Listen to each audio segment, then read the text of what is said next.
6 months after the closing of the Nigerian borders, steps are now on the way to find a solution to the problem. Among other things, meetings between Nigerian and Beninese customs services have recently increased. So how soon will the borders be reopened, and what are the issues left to be addressed, Bridget?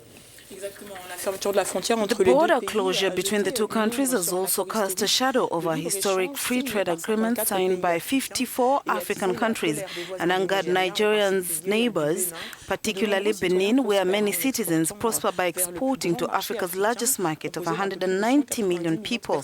The Economic Community of West Africa, ECOWAS, is strongly involved in the resolution of this crisis. It has appointed Burkina Faso's president, Roch-Marc Christian Kabore, to find a solution to the impasse. We're going to talk about it in more detail with Augustin Loro, Africanews correspondent in Benin. Hello, Augustin. Over the past few days, there have been an increasing number of meetings between Benin and Nigeria customs. Can we say that we are moving towards the negotiations with Nigeria for the reopening of the borders between the two countries? Yes, we can say that the reopening of the borders between Benin and Nigeria is imminent. Last Wednesday, Benin hosted another meeting between the customs services of Benin and Niger on the steps towards the reopening of the Nigerian borders. The objective of this meeting is to accelerate the implementation of the 3 remaining measures of the roadmap of the tripartite committee between Benin, Niger, and Nigeria for this reopening. These include, first, the adoption by the 3 states a common communication channel for the exchange of information to harmonize the working framework of the joint patrol teams. Second, we have the issues relating to the closure and destruction of the stores and warehouses located in the buffer zones by the 3 countries. And third, the 3 countries' organization of periodic meetings for liaison officers and zone commanders to harmonize the operation of the joint patrol teams.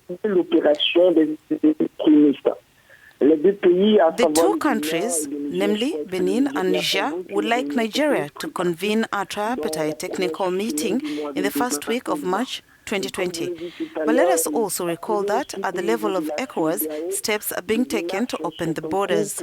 This is what justifies the meeting of ECOWAS trade ministers held on February 15th in Ouagadougou, the capital of Burkina Faso.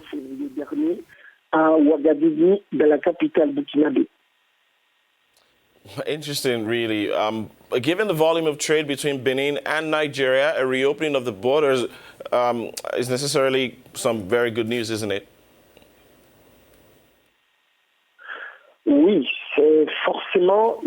Yes, it is obviously good news.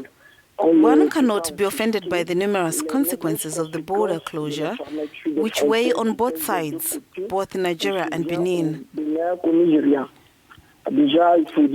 Already, certain specific sectors have been severely affected.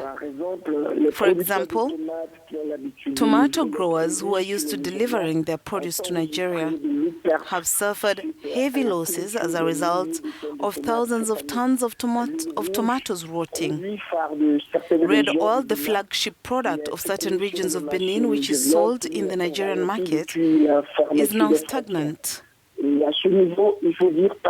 at this level, I should say, for example, that some red oil producers who have contracted debts with banks, which was to be paid upon making the sales, have not been able to do so. So you can understand that very few producers are embracing this year's campaign with great difficulty. I would therefore like to address the issue of so-called adulterated petrol, Kiapo petrol, as is commonly known here. Its price has risen sharply since the border's closure and has not yet fallen. On the streets, the price of a litre now varies between 600, 650 and 700 francs, whereas it used to cost 350 francs before the borders were closed. Nigeria's closure of the borders has had many socio-economic consequences. Is there a figure for the losses to date? Yes. According to the Minister of Economy and Finance, Romuald Wadangi, in an interview given to Jeune Afrique a few days ago, I quote, "The share of revenue attributed to the closure of borders is estimated at 48.6 billion CFA francs, a little over 10% of gross customs revenue and less than 5% of total revenue in 2019.